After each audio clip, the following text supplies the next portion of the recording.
All right. So thanks again to everyone on and joining us today. So to get started, we got this first slide here and it says 2 seconds, but that 2 seconds, that's how often someone becomes a victim of identity theft. Last year, there were over 14 million victims of identity theft and fraud. So are you one of those 14 million? Has your personal information been exposed in a data breach or hack? Well, the statistics say most likely yes. The past few years have given us record-breaking breaches. You see only a few of the big ones that are listed here. And T-Mobile, they exposed the data of over 54 million people. 500 million Facebook users were victim to a data breach that exposed their phone numbers, full names, locations, email address, and more. But Yahoo, they took first place with the biggest breach in history with the news of a hack that affected every single Yahoo account. That's about 3 billion users. So, and these are only some of the breaches that occurred in the last few years. Given those statistics, it's likely that your personal information has landed in the hands of a hacker. In addition, new threats are exposed every day. Even as we sit here now, a vast array of cyber attacks are pounding at the walls of security networks built to protect you and your digital persona on the internet. And what I'm going to say next sounds a bit dramatic, but it is completely true. There's a world of dark forces out there and criminal networks that conspire night and day to steal your username, password, obtain your social security number, open credit cards in your name, drain your bank accounts, and seize your computer to hold it for ransom. Now, the authors of the book, Cybersecurity and Cyber War, they contend that a world war is already underway and we're all involved. Our biggest problem, they say, is that we face a cybersecurity knowledge gap. And that's why I'm here today. I'm worried for all of us, myself, my family, my clients, and just my community. It's a serious growing problem, but I don't think it's a reason for despair. Most people don't realize how vulnerable they are or what they can do to maximize their security. But by the end of the presentation today, I guarantee you're going to leave here better protected, better prepared to protect yourself, your family, and your business from the quietly raging cyber wars. Let me just fix this. There we go. So what I intend to do today is to help you create a personal cybersecurity system that will help you keep you and your family safe. First, we're going to take a short quiz or poll, and that's going to help you and as well as me determine our cybersecurity score as a group, and you can determine your cybersecurity on an individual basis as well. But we'll do that in a moment. Once you've taken that quiz, you'll know your vulnerabilities, and I'll teach you the new cybersecurity rules. These are the actions that you can take that will boost that score. And at the end of the presentation, I'm going to ask you to create an action pledge for yourself. This is either a form that you write out to yourself or an email that you can send to yourself with 3 action items that you can take immediately to boost your cybersecurity. So really now we're finally starting the presentation, but thank you again for joining me today for our special presentation on cybersecurity, 10 threats every person in business faces and how we can fight them. Again, my name's Charlie Dillon. I've worked with many of you on the call today. If I haven't met you before, I've been part of Ryan Malick's firm for over 2 years now, coming up on my 3rd year. And once we hit the new year, I'll be 3 years in. I'm fully licensed financial advisor myself. I help build the financial plans here, do a lot of the integrating our softwares and technologies. So I really do have a good background on the cybersecurity front of things, but we have a lot more to cover today. So enough about me. Let's just jump right into it. Right here, this is just a slide where we've been featured before. But part 1, let's discover our score. I'm going to hit stop share here. And I'm going to put a poll up on the screen. And I'm just going to ask you guys to complete the poll. So I can probably go to the next screen. I'll ask you guys to complete this poll, and it's just 8 questions long. Yes or no answers is all we're looking for, and that'll just give me a good idea of where we stand as a group on our cybersecurity. So go ahead, I'll wait a few minutes while everyone takes some time to complete that.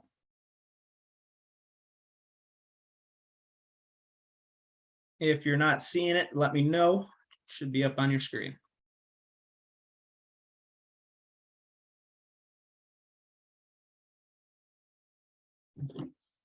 Get my timer out.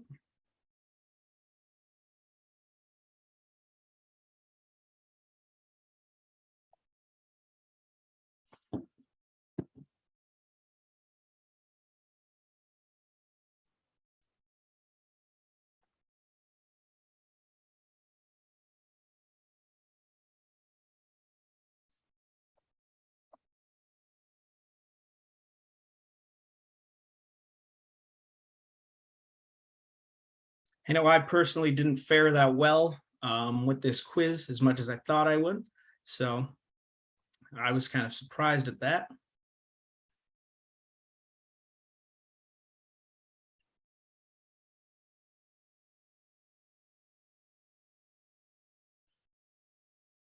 I'll give it about 45 more seconds in case anyone else is just finishing up.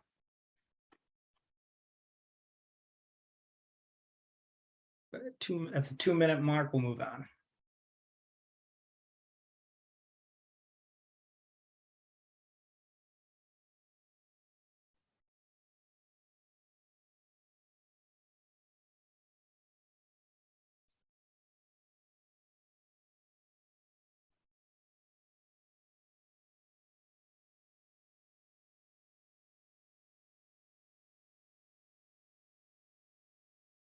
All right, 5 more seconds.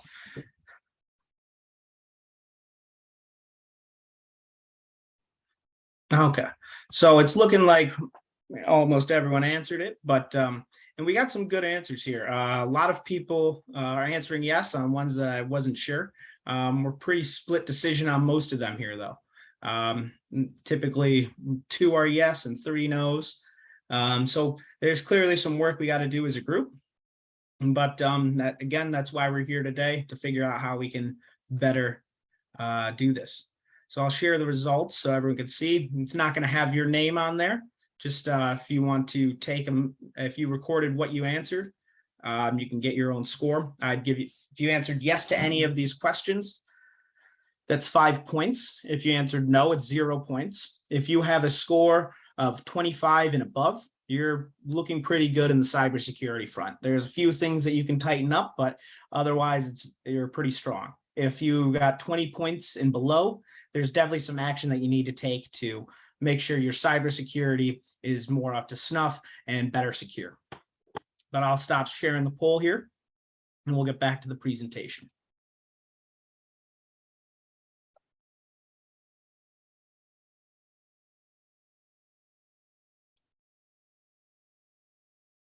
And if you scored low on that quiz there, don't be discouraged. Most people tend to score pretty low. And knowing where you stand is the first step in creating your cybersecurity plan. So we'll get right into how we can do that. Part 2 is we have to learn the new cybersecurity rules.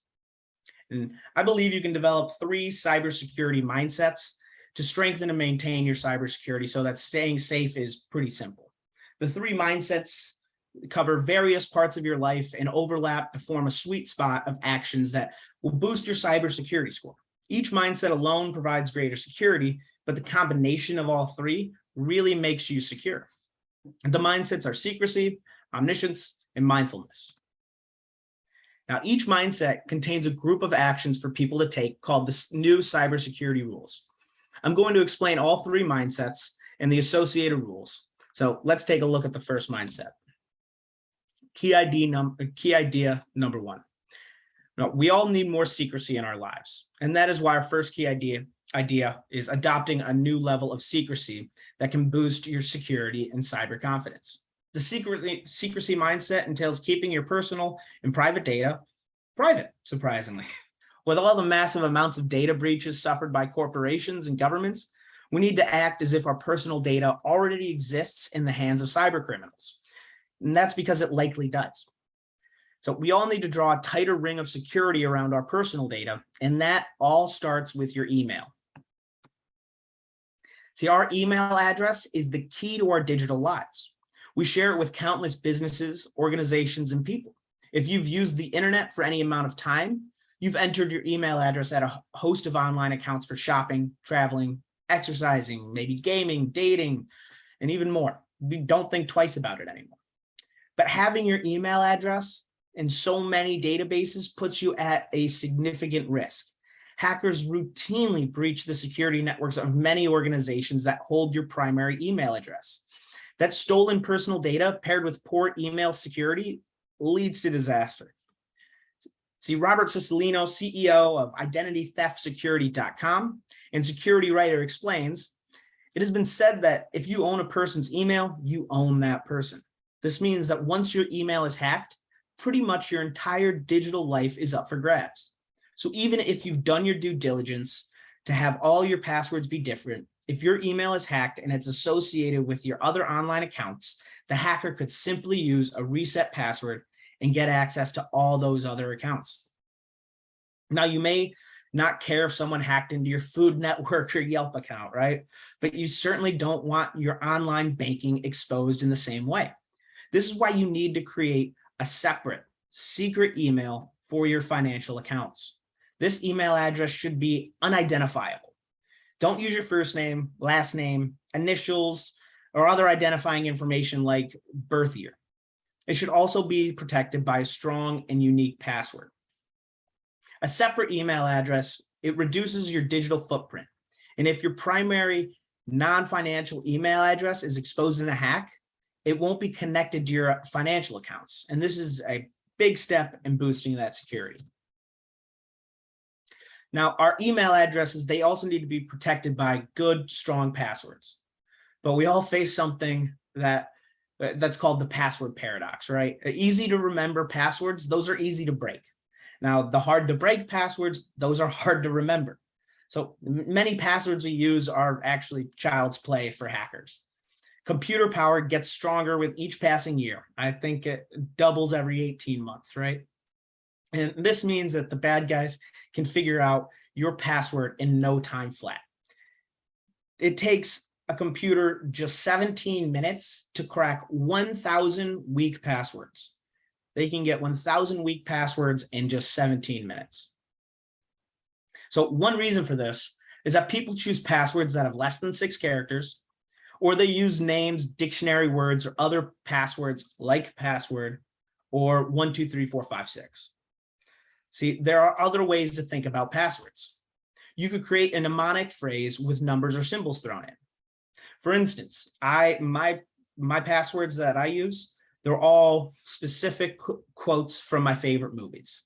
One that my favorite one's from Glengarry Glen Ross. I'm not going to tell you which part in the Alec Baldwin speech it is, because that would be giving it away. But a line in there I use as my password. I take the first letter from that, and I use that as the password key, and then I replace some of the words. So with symbols, like if there's a and in the phrase, you can use an ampersand, or if there's the word to, instead of using T, you put the number 2, or maybe an I could be replaced with an exclamation mark. These are just some of the ideas and some example, and you can see an example here on the screen. Oops, I jump forward, come back. There we go. Now, there are other ways to think about, nope, sorry about that. So another thing that you can try is to create a password that embodies a goal you're trying to reach, such as exercising, quitting smoking, or saving money. This is actually an idea I had never thought of until I was looking into this presentation, but I think this is a great idea. You see, this is especially good when you need to change your password every 6 months. Each time you type your password, instead of it being a negative drag on your brain, it's going to positively reinforce that specific goal that you want to reach. And you can see some examples here, like run every day. I had just quit smoking at the beginning of this year. That was my New Year's resolution. It probably would have helped me if I had changed my password to stop smoking cigarettes or something. But you can get as creative as you like. Remember to drop out some letters and replace them with symbols, and that'll again boost that password strength. And a final technique, or another technique, not a final technique, but another one is called the diceware method. Here you roll a die 5 times and record each number. Now you repeat that process 4 more times, so you have 5 5-digit numbers. You can then go to www.diceware.com and you match these 5 5-digit numbers to the list of 7,776 words. Those random 5 words can become your password. But you're probably thinking, how the heck will I remember all of that? We all know that the number of passwords we have is growing every day. It's nearly impossible to remember a unique and strong password that's different for every single account. And that's why I recommend using a password manager. And see, a password manager, it stores all of your passwords in an encrypted file that's stored on your computer or in the cloud. Now, the file is protected with a master password. And this is the only password that you'll actually have to remember in this case. Now, of course, you want that one to be as strong as possible, but this is safer than most people realize it is. And that's because the password that you use for the password manager is actually an encryption key. So once you've saved your passwords into there, those become encrypted. So even if a hacker were to get into that software and pull the data, he can't make sense of it. The only way they could make sense of that data that's in the password manager is if they had your password, or that, which is essentially that encryption key. And this is the same way those digital wallets for Bitcoins and cryptocurrency and NFTs work. Those passwords that are associated with those digital wallets are encryption keys that you need to decrypt the information. Now, creating a strong password is just the first step in your account protection plan. We need to put another layer of security on our all important accounts, such as email, online banking, social media, and more. That extra layer is a relatively new trend in online security called two-step verification, or sometimes called two-factor authentication. And it should be added to any account that supports the technology. I believe if you've logged into your eMoney with us, or other software or other platforms that we have for our clients here, that they've probably asked you for a two-factor authentication. I use it for almost everything. It actually saved me in a meeting earlier this year. I was talking with a client, this was in person, and I got a text from Google, and it said, hey, we don't recognize a device that's trying to log in Ontario, Canada. Here's the two-factor authentication code. And I saw that I got that text. I asked them if you could give me a minute. I have to change my Google password because I'm about to be hacked. So it's a great way not only to increase that security, but notify you if there is a threat on any of your accounts. But with this approach, when you start to log into an online account, you're sent a short-lived one-time passcode. You must use that code to finish logging in. You can receive this code via text or something called an authenticator app. The authenticator app's typically the most secure option, as it's more difficult for hackers to compromise. And the most popular authenticator apps are Google Authenticator and Microsoft Authenticator. Personally, I think a text works just fine. Again, I don't like having a million apps, so I use the text message.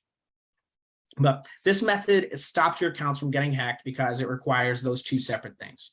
Something only you know, which is your password, and something only you have, which is that temporary code. So even if a hacker has your password, he can't gain access, and you'll be alerted to someone trying to break into your account. If you get a code and you haven't tried to log in, again, that you know something's up and you need to go change your password. And you don't have to worry about entering a code every time you log into your account from a device. On many sites, you can designate them as safe devices, where you only need to enter that two-factor authentication code every 30 days when logging in from that device. Most of my personal devices are set up that way. My Google will recognize my personal laptop, and my Outlook on my work computer will recognize this. But if I try to log in from to Outlook from my personal laptop, I'll have to get that two-factor authentication, and vice versa for my Google from my work computer. But now that we know how to lock down our passwords, it's time to talk about when it's safe to log into those accounts. It's certainly true that we all love free internet access when we're out and about and want to be connected, but that free connection can end up being very costly. You see, these free networks, they're completely open, and hackers can gain access to anything you do while you're connected. So your email, your credit card number, your bank account, you can start seeing the pattern here. It can be very bad. When connected to free public Wi-Fi, you need to avoid making financial transactions or checking your email. So next time you're at a Starbucks or in the airport, keep it to looking on Facebook or something pretty minor. Don't go into something like your email or financial accounts at all. Instead, you can use your smartphone as a hotspot. Most phones have this capability now, and if you have an unlimited data plan, then it's not going to cost you any extra money. See, when you use your phone as a hotspot, you'll be using your data, and that provides a private connection rather than using a public wireless network. Now, if you need to connect regularly when you're on the go, a VPN or virtual private network is a great option. This device allows you to create your own private Wi-Fi network anywhere you go. I've been seeing a lot of commercials for them. The one brand name that sticks out in my mind is NordVPN. What these do is they make it so your IP address is hidden, and they'll bounce you around all over the globe. You can say that you're logging into you can get on your device and say you're in London when you're really sitting in downtown Detroit, or you can say you're in Naples, Florida when you're really sitting on your couch at home. It's pretty nifty and pretty cool. But that's enough about public Wi-Fi, but what about your home Wi-Fi, your personal Wi-Fi? See, your home wireless network can open the doors to you and your family's digital life if your router is not properly protected. And there's 4 main things you must do to lock down your router and Wi-Fi networks from these hackers. Now, fair warning, these are some of the more technical actions that you can take to boost your cybersecurity. Excuse me. So don't be discouraged if it sounds difficult or if it's confusing. And if that's the case, I advise you to contact the tech person in your life. Maybe it's your brother, maybe it's one of your kids, or my family, all of my uncles use my other uncle. He's the youngest and the most tech savvy. He doesn't just help them get the coolest new toys and gadgets, he helps them make sure that they're protected as well. Another source, if this is troublesome for you and you don't have a tech person like that you can easily reach out to, you can always call your provider and set up an appointment with Xfinity or DirecTV, whoever your wireless provider is. Hopefully it's not Time Warner. I know a lot of people have a lot of gripes about them, but they should be able to help you. Now, to do these steps, you'll have to log into your router's IP address. If you do not know your router's IP address, you can find it in your user manual or by searching the make and model of your router online. First, you need to change the default username and password. Hackers know these and will use them to try and break into your network. So pick a strong password. Next, you need to encrypt your router. Be sure to select the strongest encryption setting for your router. That's WPA2 or WPA3. Now, a lot of older routers are WEP, but this is no longer considered secure. And if your router still uses WEP, you should look into replacing your router. The next step that you can do is disable Wi-Fi protected setup, or WPS. This feature allows others to quickly connect to your network with a short passcode rather than having to type the whole password. So it sounds really convenient, but it can lead to strangers gaining access if you don't have the option to fully disable this feature. See if you can limit the number of attempts a person can make to log in too. And lastly, update your router firmware. Now, firmware is just a fancy term for software. See, the majority of routers, they come with outdated software, which leaves your network vulnerable to attacks. Updating your firmware sounds like a daunting task, but it's not that bad. Follow the instructions in your user manual for detailed instructions. Now we're on to key idea number 2. See, we need to know what's going on with our cybersecurity at all times. That's why the second key idea is completing certain actions can help you achieve financial cyber omniscience and thwart fraud. Now, achieving omniscience, and what I mean by that is financial omniscience, or all-knowingness. This will put you at the center of your financial life. And that starts with using technology so you're totally aware of what funds are leaving your accounts or being charged to your accounts at all times. See, I have this, I didn't even mean to set it up, but I added my cards to my Apple Wallet. Now, every time I use my cards, whether I use them from my phone, because I can just hover the phone over the payment thing, I get a text or I get a notification, regardless of if I just used my phone or if I used the card and I know it's me, I'm told that every time that something comes out of my account. And it's pretty cool and pretty useful. See, it's not hopeless. You can protect your payment cards from the swarm of hackers and data breaches. So you need to sign up for these alert notifications with your bank and credit card companies. By doing so, you'll get a text or email alert every time a charge or withdrawal is made. See, the banks, they know instantly every time when charges are made to an account. So why shouldn't we, right? So signing up for instant alerts, that'll bring you closer to achieving the omniscient mindset. And this is absolutely critical to everyone's cybersecurity. Let's see what I mean. Now, here's something most people don't quite understand about their credit files. But by default, our credit files are open. That means anyone with enough information to impersonate you may be able to open a new line of credit in your name. It happens all the time, and it's a major source of identity theft.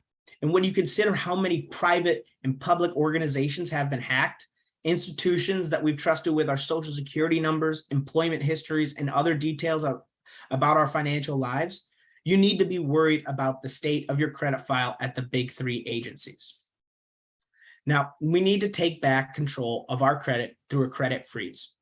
A credit freeze locks your credit file with a PIN at each of the credit bureaus. No new credit can be issued in your name unless you lift the freeze with your special PIN. You will also have to contact each of the credit bureaus separately. As of September 21st, 2018, credit freezes are free in every state thanks to a new federal law. Previously, there was a cost associated with it that could go up to about $10 per action, but that's no longer the case. See, a credit freeze puts you in control. It's way more secure than credit monitoring or fraud alert. See, both of those, they'll alert you after credit's been issued in your name. With a credit freeze, you can prevent identity theft from ever happening instead of just cleaning up after. See, however, it's not just your credit that you need to be concerned about. Experts say that 500,000 children suffer from identity theft every year. Why? Well, their clean records are attractive to these thieves that are looking to open new accounts without any issues, and the theft can go unnoticed for years, as parents and guardians often don't think to check their children's credit records, right? Why would you? But childhood identity theft can lead to a lifetime of fraud and ruined credit. The first step in protecting your children is ensuring they have no credit report. And you do this by contacting all three of those credit bureaus. And these are Equifax, Experian, and TransUnion. Parents should send a letter including copies of their children's birth certificate, listing them as the parent, their driver's license, and proof of address to all three of the credit reporting agencies, and ask for a manual search of their child's social security number. Now, if no report is found, you're in luck, but you should still periodically check on your child's status. However, if a report is found, it's usually a sign your child has been victimized. Ask the credit bureaus to immediately place a credit freeze on your child's record and have them investigate further. You can now request a credit freeze for your child in every state. Now, previously, it was dependent on your state of residence, but now it's a federal law that parents are allowed to do this for their children. So you will have to, again, contact all three of those bureaus individually to do so. Now, our third cybersecurity key idea is to do with mindfulness. Achieving a sense of mindfulness when it comes to cybersecurity allows you to stay alert without becoming fatigued. Now, what does that mean? We need to be in a state of relaxed alertness when dealing with cybersecurity. Fighter pilots, they have an acronym for this state called OODA, or OODA, it stands for observation, orientation, decision, and action. Athletes, they call it the zone. The Zen masters, they use the phrase mindfulness. When Google completed their own analysis of worldwide cybersecurity practices, they also recommended mindfulness as a key part of cybersecurity. Now, mindfulness, it relates to your day-to-day cybersecurity practices. 9 out of 10 security experts say running updated software is necessary for strong security. Out-of-date software allows hackers to plant viruses and malicious software on your devices. I'm guilty of not updating enough. I get that on my MacBook, I get that request to update. There's a software update, and I will hit that remind me tomorrow button about 5 to 10 times before I actually update.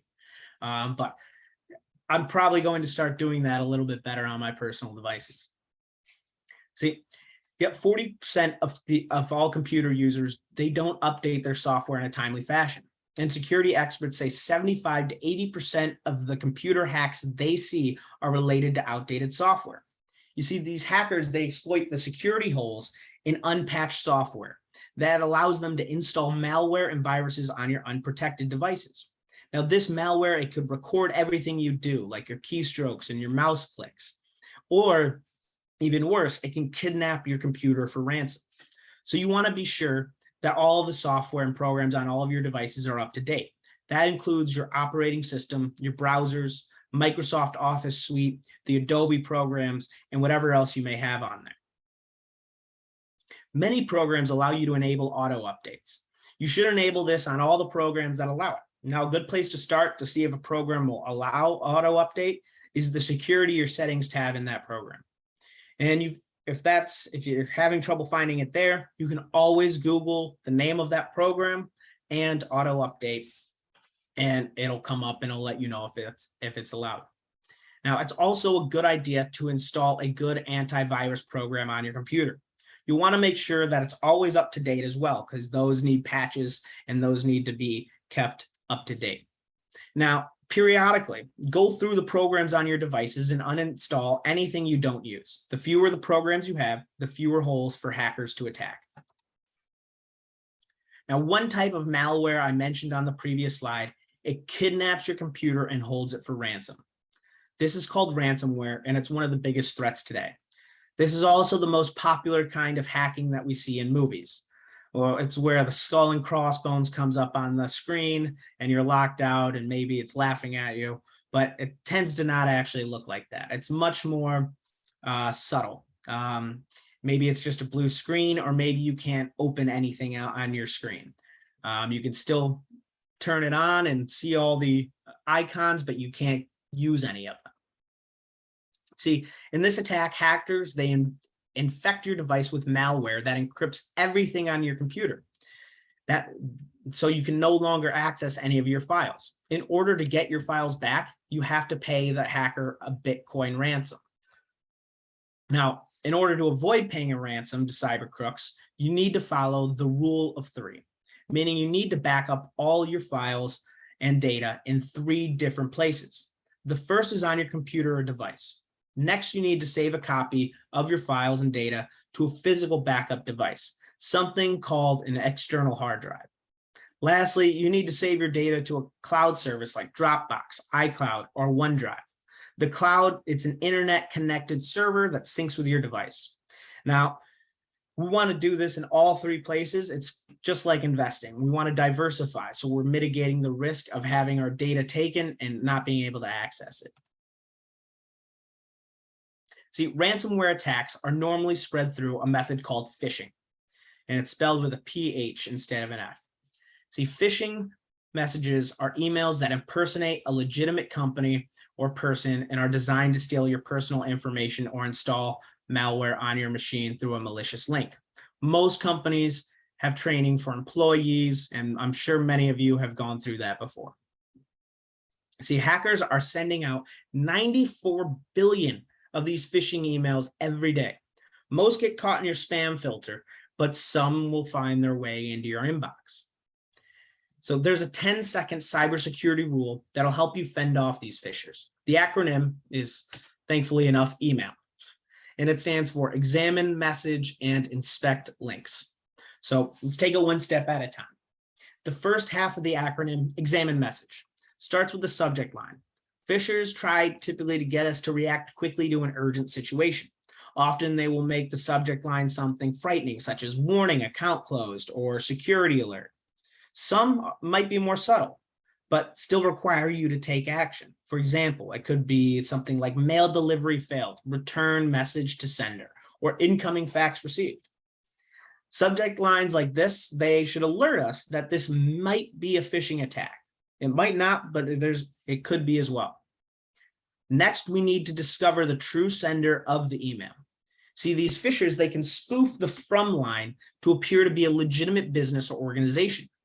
You can determine the true sender by hovering your mouse over the display name. Now, a small box typically pops up after 2-3 seconds, and it'll appear with the true email address. Other suspicious things to look for include greetings that refer to you as customer or sir or madam instead of your actual name. Poor grammar is another red flag, or a vague signature line with false contact information. Oh, I just jump again. All right, sorry about that. So you should also be suspicious of unsolicited emails with attachments. Never click to open an unsolicited attachment. What presents itself as a resume, receipt, or payment could be a .exe file that plants a virus on your computer or uses it for ransom. We actually just got targeted with a phishing, with a phisher recently, just this past week, actually. We had some, I'm not sure who, reach out to us through our website. They were asking us to work with them, and they included a link to their calendar and asked us to book an appointment that worked out well for them.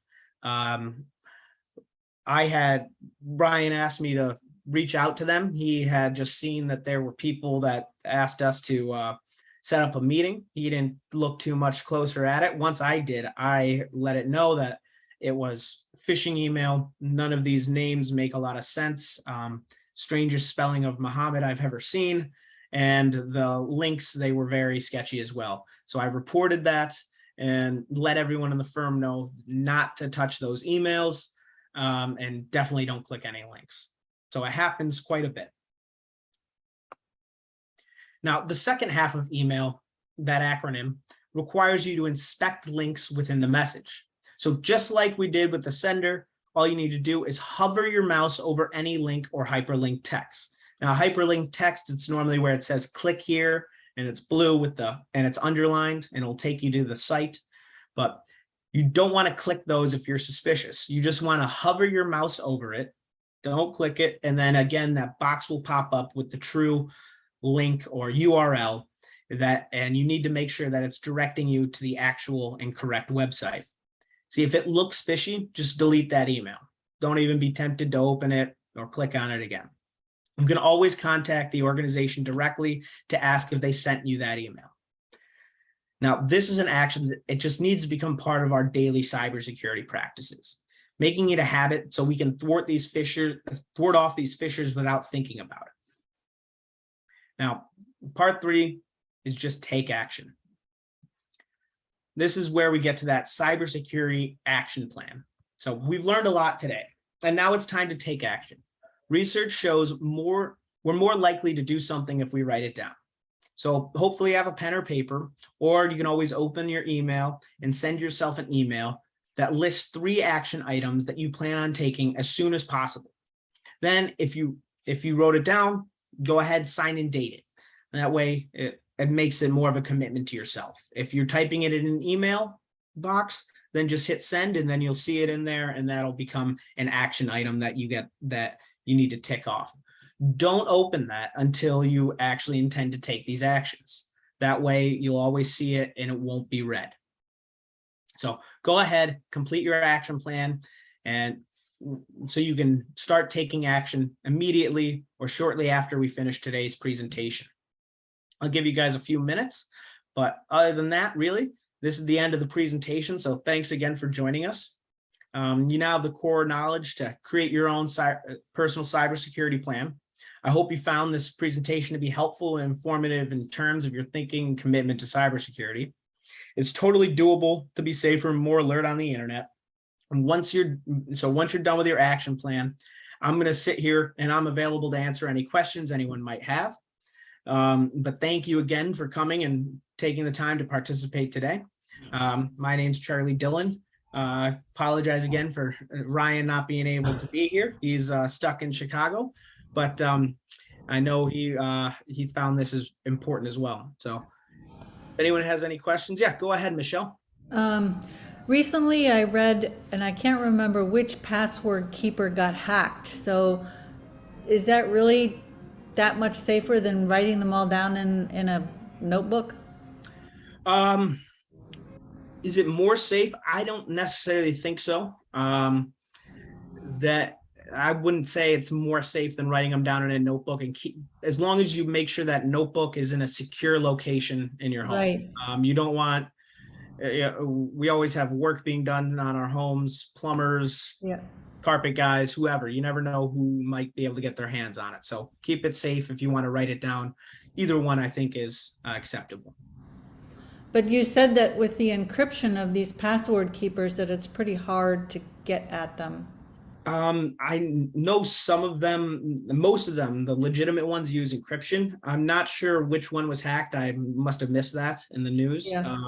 But make sure that it's using the encryption and that your password is the encryption key.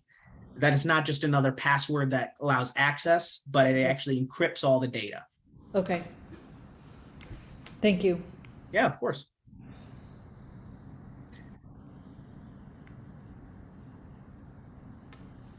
Anybody else with any questions?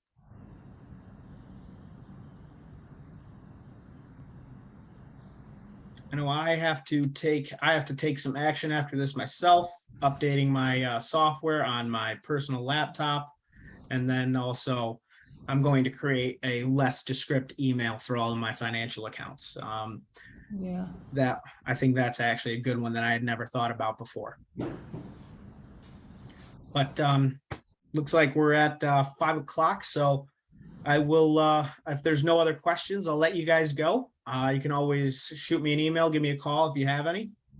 I have one more question. Yeah, about the last point that you made about creating an email for your financial accounts. Can that be the same for all financial transactions, or should it be different for each one?